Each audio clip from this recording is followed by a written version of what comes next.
Bonjour, professeur Kodjo Laurent Edjeoublim, maître de conférence en économie internationale et mondialisation à l'Université de Lomé. Cette vidéo est un approfondissement d'une prophétie comme étude de cas d'un produit essentiel du siècle des Lumières que j'appelle personnellement siècle des ténèbres. Oui, dans l'évangile éternel de cette semaine, il est question de la mort du roi Laman. Donc le roi Laman était roi d'un peuple appelé Lamanite.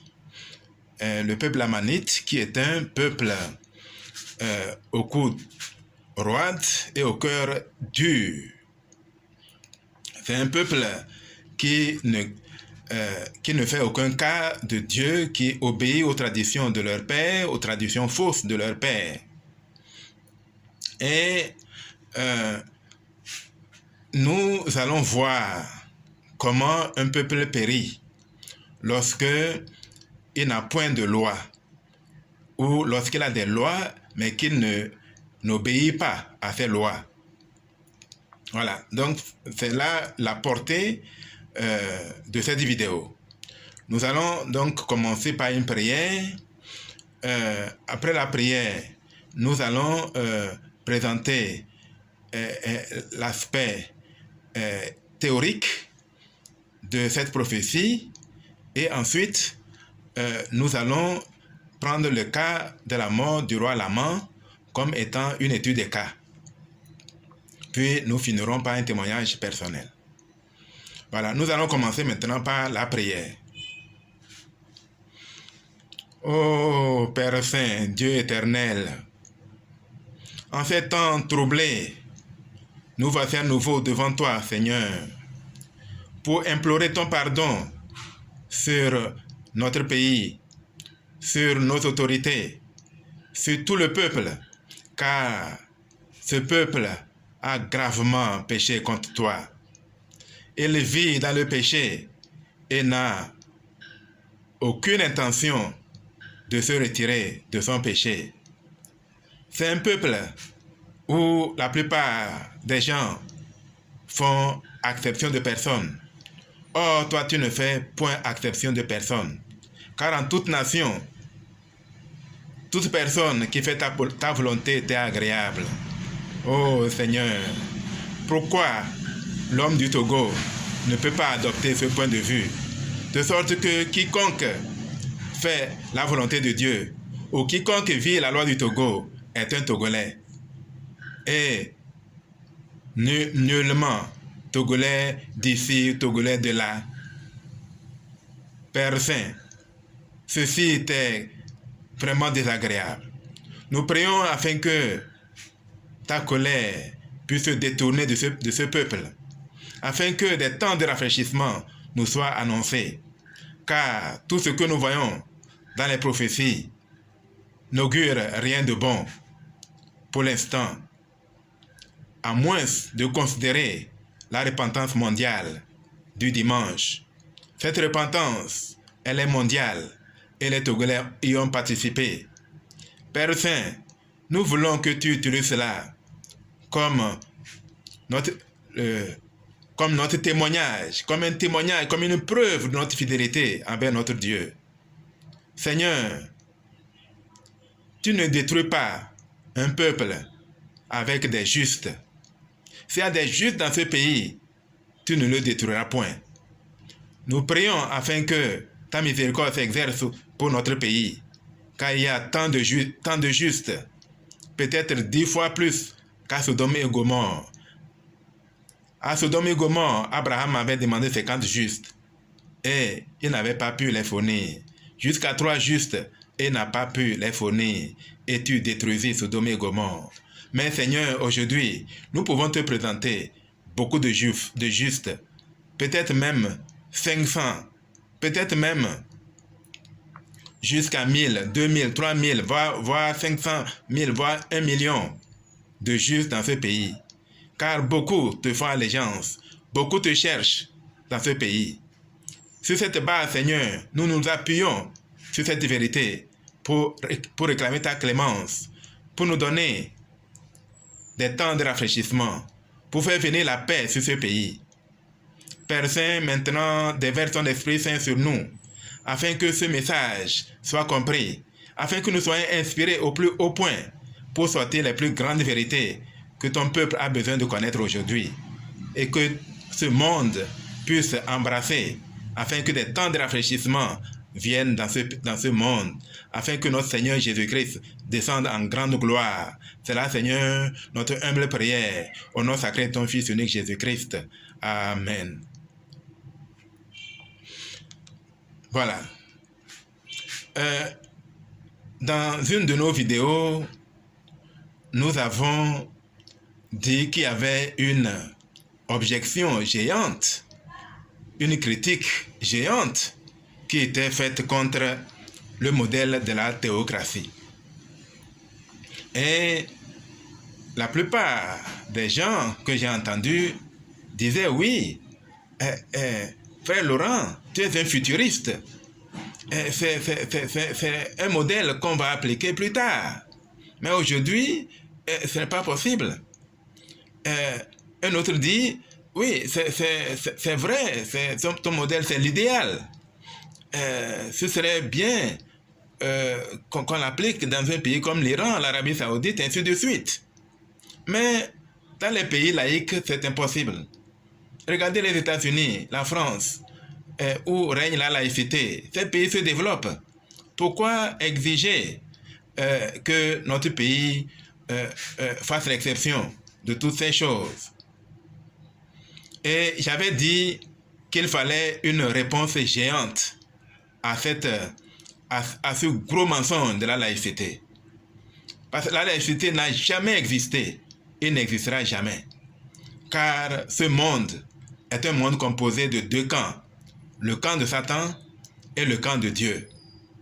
Le camp de Satan a trompé le monde en disant, oui, il y a trop de religions dans le monde, il faut la liberté religieuse, parce qu'il y a eu des guerres de religion dans le temps. Et pour cette raison, quelle religion allons-nous choisir comme religion d'État?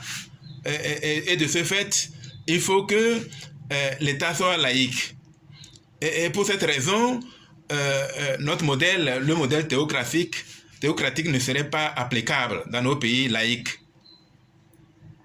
Voilà. Je voudrais d'emblée mentionner que ce monde ne comprend que deux camps. Le camp de Satan et le camp de Dieu. Et que Satan, par un subterfuge, a trompé le monde pendant le siècle des ténèbres, appelé rondement par d'autres le siècle des Lumières, qui n'était que le siècle des ténèbres. Voilà. Donc, en réalité, l'objectif visé par Satan, c'était d'abord de créer les guerres de religion et ensuite de montrer au monde qu'on ne peut pas adopter une religion comme étant religion d'État et on ne peut pas adopter la théocratie ou ou un modèle très proche, ou du moins l'ordre uni ou la loi de consécration. Donc voilà tout le problème qu'il y a eu jusqu'à ce que l'on refute complètement tout ce qui est de Dieu. On a rejeté les lois de Dieu, on a rejeté l'évangile, on a rejeté la religion, on a expulsé la religion de l'État, de l'école, ainsi de suite, sous prétexte qu'il faut que l'État soit laïque. Mais c'est un grand mensonge, puisque depuis Nebuchadnezzar jusqu'à nos jours, aujourd'hui, le successeur légitime de Nebuchadnezzar, c'est Joe Biden. Qu'il le sache ou non, c'est lui, le successeur de Joe Biden. Puisque ces rois qui n'ont jamais fait allégeance à Dieu, qui ont eu des dieux païens, des dieux sataniques, des dieux d'obédience satanique, gouvernent toujours le monde par le satanisme. Donc la France est une émanation de l'Empire romain. L'Angleterre, les États-Unis, ainsi de suite, sont l'émanation de l'Empire romain. Et par conséquent, la laïcité est une manière obscure de tromper les hommes que l'État est laïque. L'État n'a jamais été laïque. Ce sont les lois des sociétés secrètes qui gouvernent le monde aujourd'hui, au lieu des lois de Dieu. Voilà. Donc, à ce sujet, il suffit de voir ceux qui gouvernent le monde. Ils sont francs-maçons, ou Illuminati, ou de toute façon de toutes ces sociétés secrètes. Et ce faisant, si Dieu ne gouverne pas, si on n'adopte pas la théocratie, on va adopter la démocratie. La démocratie est un modèle du diable, puisqu'elle a pour objectif de diviser la société. Elle a pour objectif de créer des guerres. Elle a pour objectif d'amener des divisions, de sorte que l'on ne soit point un. Or, l'on ne soit point un. Or, pour Dieu, quand le peuple est divisé, il le considère comme étant un peuple diabolique, un peuple sensuel, un peuple sans loi, un peuple qui n'a pas de foi en Dieu. Voilà la triste réalité. Et dans la réalité de ces choses, nous savons que on a finalement adopté tout de Satan. Dans la laïcité, on enseigne la loi de l'évolution des espèces. C'est ce qui est enseigné dans toutes les écoles, dans tous les pays. Cela écœure énormément Dieu. Pourquoi ne pas enseigner au moins la loi, la création à côté de cette loi de l'évolution des espèces au moins? Sinon, pourquoi ne pas enrayer complètement cette loi, cette théorie de l'évolution des espèces? Car elle allume la colère de Dieu. Voilà, donc je pense que c'est la meilleure manière d'allumer la colère de Dieu que de parler de la laïcité. Parce que on peut, si les hommes avaient la volonté de mettre véritablement Dieu au centre des États, il suffisait, donc comme je l'avais dit dans l'autre vidéo, qu'il y ait un examen théorique et pratique sur les valeurs que toutes les religions prônent, telles que la foi, telles que les valeurs morales, telles que la consécration, telles que l'amour du prochain, l'amour de Dieu, ainsi de suite. Et lorsque nous avons retenu ces grandes valeurs et qu'elles sont enseignées, ces grandes valeurs sont enseignées dans les églises, mais les examens se passent dans les universités, dans les écoles, en ce moment-là, celui qui a un diplôme, on sait qu'il a une grande foi, on sait qu'il a de grandes valeurs morales et qu'on peut lui confier les choses de l'État. Mais aujourd'hui, on confie les choses de l'État, quelqu'un peut avoir 20 sur 20, mais en valeur morale, 0. Et après, on va lui confier les affaires de l'État. C'est extrêmement grave. Voilà la triste réalité. Donc, je pense que si on continue ainsi, il va y avoir explosion. Il va vraiment avoir explosion. Imaginez, or, il y a, tout le monde le répète facilement sans s'en rendre compte. Science sans conscience est ruine de l'âme. Cette phrase n'a jamais été plus vraie qu'aujourd'hui. Regardez tout ce qu'il y a dans le monde. Regardez le type de développement que la démocratie a produit. Regardez les antagonismes, les guerres, tout ce qui a existé dans le monde qui va à l'encontre des lois de Dieu. Voilà, donc je voudrais faire une petite analyse afin que l'on comprenne la gravité de ce monde. Et prenez une voiture, je ne sais pas laquelle, un Titan, et vous mettez devant les roues de ce Titan et derrière vous mettez les roues d'un véhicule de tourisme. Ce véhicule, ce Titan, peut-il rouler? Peut-il faire des kilomètres? Maintenant, supposons que dans ce même Titan, on mette le moteur d'un véhicule de tourisme. Ce titan peut-il faire quelque chose? Ou bien même dans le moteur, on met les pièces d'un véhicule de tourisme à côté des pièces du titan, on met les pièces d'une Volkswagen ou bien les pièces d'une Renault, les pièces d'une Citroën, on mélange toutes les pièces là-dedans et on demande à ce titan de rouler. Combien de temps ce titan peut-il rouler? Les gens me diront pourquoi tu racontes une telle expérience, tellement bête, tellement idiote. Mais en réalité, c'est ça la situation de notre monde.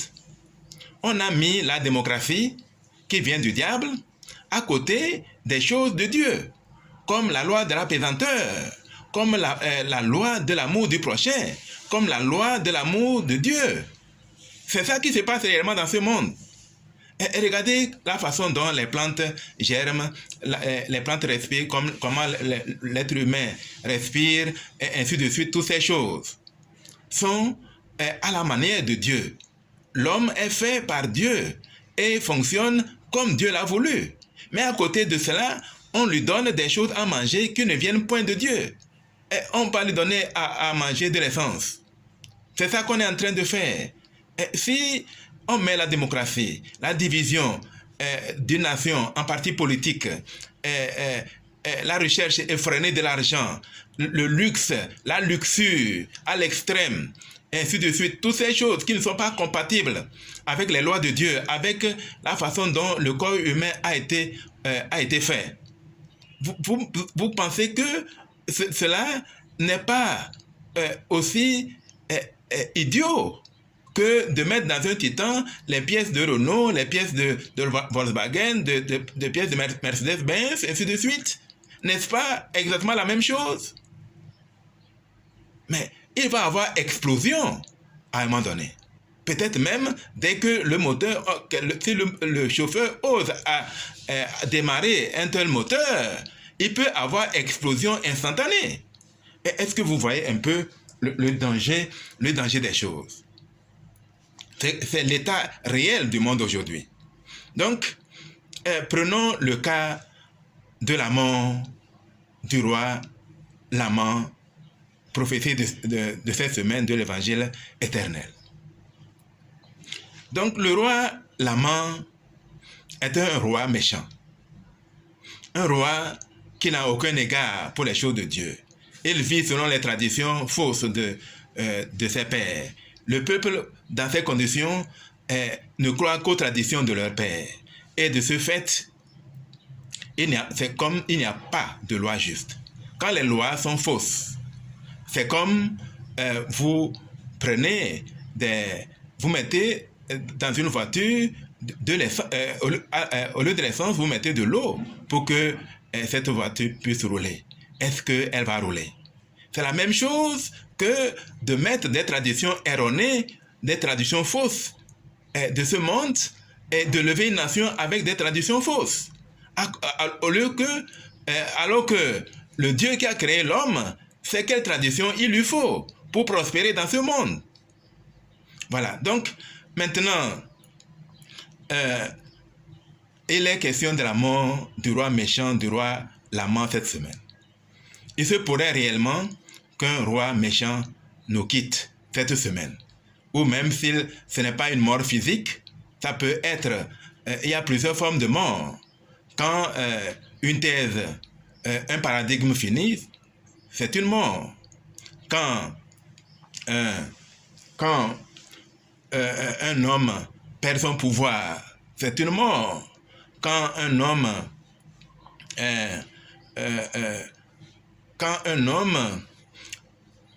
cesse d'exister physiquement, c'est une mort. Quand un homme cesse d'avoir des relations avec Dieu, c'est une mort.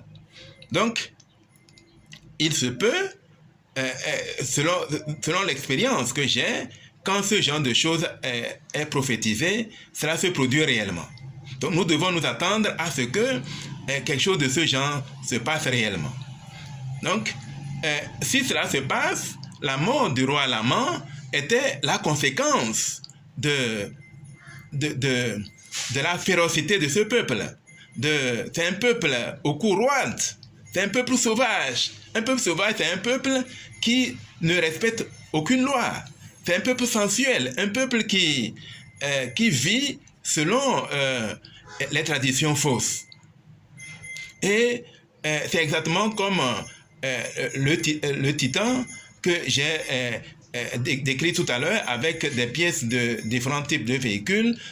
Il va y avoir explosion. Et il y a eu explosion. Le roi Laman est mort de ce fait.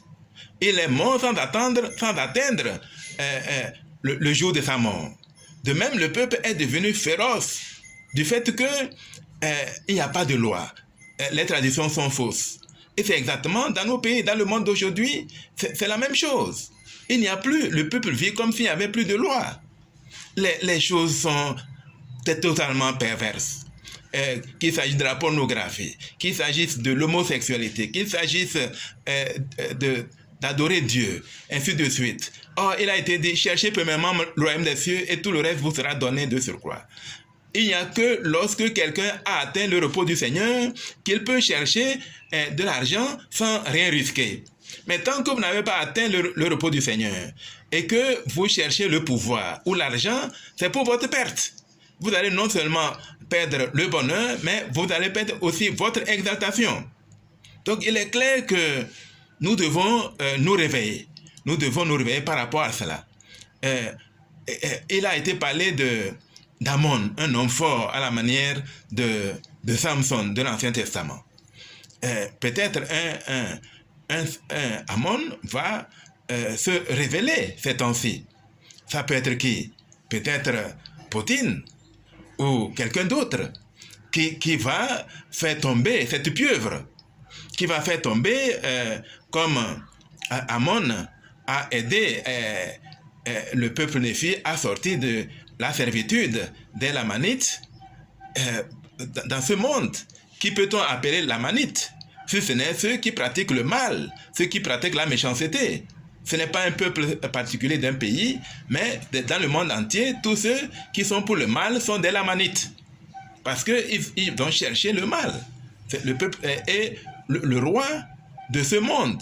Lamanite, de ce peuple lamanite mondial, va périr, soit directement, physiquement, soit parce que plus personne ne croit en lui, soit parce que son paradigme est mort, ainsi de suite. Tout cela représente une mort. Donc attendons-nous à ce que cette semaine qu'il y ait cela, ou qu'il y ait des prémices de cela dès cette semaine, jusqu'à la disparition totale de ce peuple et de son roi, l'amant de ce peuple méchant. Voilà, je voudrais finir en disant que le temps est venu où il n'y aura plus de possibilité d'échapper à ce que Dieu a prévu dans le monde. Véritablement, ce monde est prêt pour la destruction. Ce monde est prêt pour la destruction. Quand nous voyons ce matin, j'ai suivi une vidéo qui disait qu'en novembre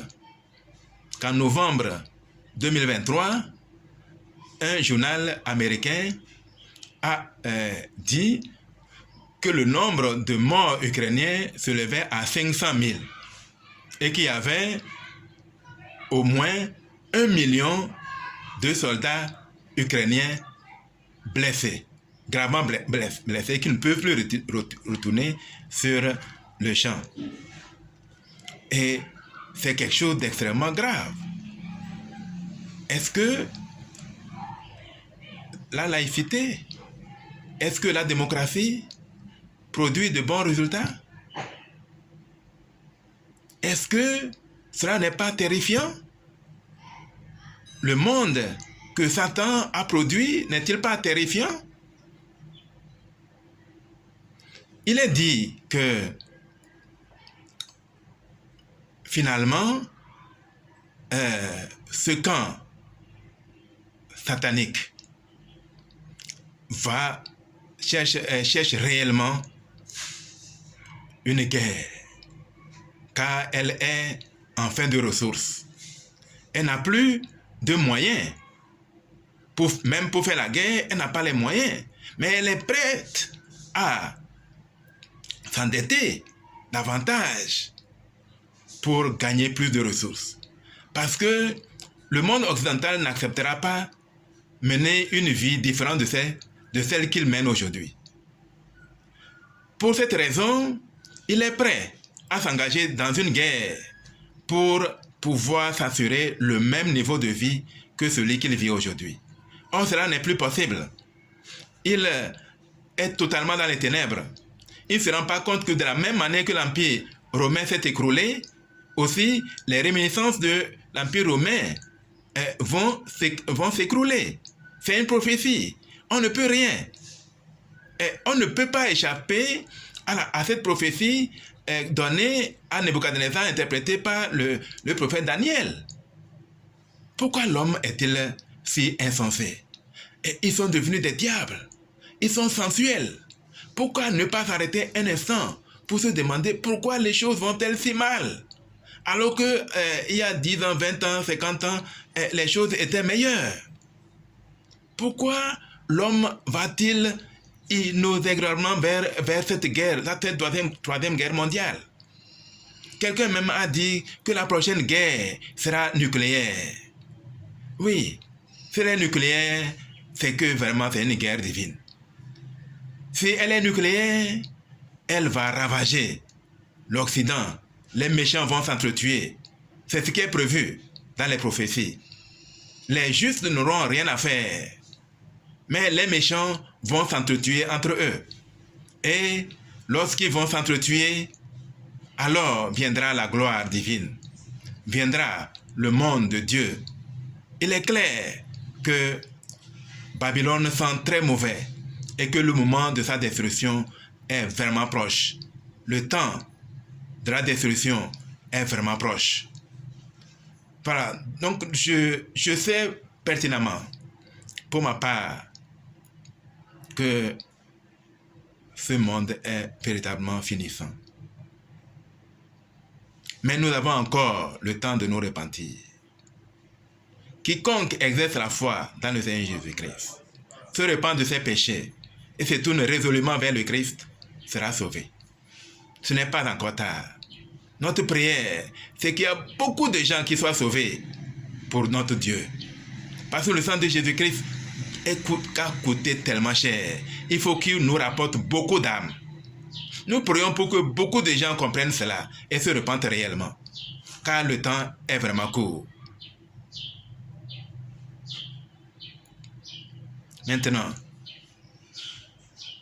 nous voyons la sortie du siècle des ténèbres, que d'autres appellent siècle des lumières, mais c'était le siècle des ténèbres. Car tout ce que ce siècle nous a amené est ténèbres. Nous prions pour que les yeux des uns et des autres s'ouvrent, que les sincères se réveillent pour prendre possession de ce monde. Que Karl Marx avait dit au moins quelque chose de juste: prolétaires de tous les pays, unissez-vous. Que tous ceux qui ont cette conscience mondiale de la fin de Babylone, de la fin de l'idéologie de l'Occident et de tous ceux qui les suivent, que cette conscience se développe et que dans tous les pays du monde, tous ceux qui sont conscients de cela s'unissent. Je leur demande tous de s'abonner à notre chaîne, de partager ce message, de l'aimer et de faire sa publicité, de faire des commentaires et de montrer en quoi ce genre de message est important. Parce que, comme l'a dit ce monsieur Chevrier, c'est son nom, il a écrit un livre qui dit la prochaine guerre sera nucléaire. Et il est tellement informé. Il dit que sûrement les États-Unis vont utiliser la France pour envoyer des troupes au sol. Ils ont déjà utilisé l'Ukraine, ça ne marche pas, ils vont envoyer la France. Et après, quand la France ne pourra pas, les États-Unis eux-mêmes seront obligés d'aller en Ukraine. Et en ce moment-là, la troisième guerre mondiale aura commencé. Et si les États-Unis, les troupes américaines arrivent sur le sol ukrainien, la première réaction de Poutine sera de lâcher des bombes nucléaires. afin de terroriser l'Amérique, de terroriser le monde, afin que cette guerre puisse prendre fin. Parce que pour Poutine, l'arme nucléaire est faite pour leur survie. Et quiconque essaye de leur montrer que non, vous n'avez pas droit à la vie, ils vont lâcher cette bombe. C'est clair, c'est sûr. C'est ça ce qui se passe réellement dans la tête de Poutine. C'est ça qui va arriver. Je prie pour que les sincères se repentent et que notre monde se tourne résolument vers Jésus-Christ, se tourne résolument vers la paix et fasse allégeance à notre Dieu pour vivre. C'est le temps où on ne doit plus être entraîné par notre luxure, par tout ce que nous avons vécu. Le temps est très court et il faut vraiment se réveiller, car nous ne pourrons pas supporter la présence du Seigneur Jésus-Christ à son retour. Je prie pour que chacun comprenne réellement cela. Je rends témoignage que je sais que Dieu vit. Il est le principe premier par lequel tout a prévu. Toute l'intelligence qu'il y a dans ce monde montre qu'il y a un Dieu dans les cieux. Moi, personnellement, je l'ai vu de différentes manières, pas dans les visions diurnes et nocturnes. Je l'ai vu. Je sais que Dieu vit. C'est un témoignage vrai. Mon témoignage est vrai. Je sais qu'il vit. Un jour, je rendrai mon témoignage sur la réalité de notre Dieu.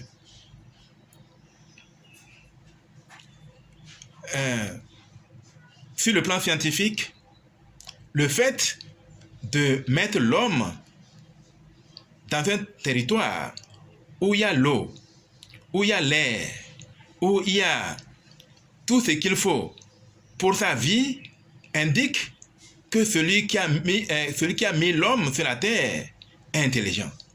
Sinon, il aurait mis sur un territoire où il devrait mourir en quelques secondes. Imaginez qu'on enlève l'air de la terre, tout le monde mourrait instantanément. Donc le fait de mettre l'homme à côté de toutes les choses dont il a besoin, les céréales, les tubercules, ainsi tout ce qui est nécessaire pour la vie de l'homme, indique véritablement que chaque chose a été créée dans un but propre. Que l'homme a été créé dans un but propre. Que tout obéit à des lois. Il n'y a pas une seule chose qui n'obéit pas à une loi. Tout obéit à une loi.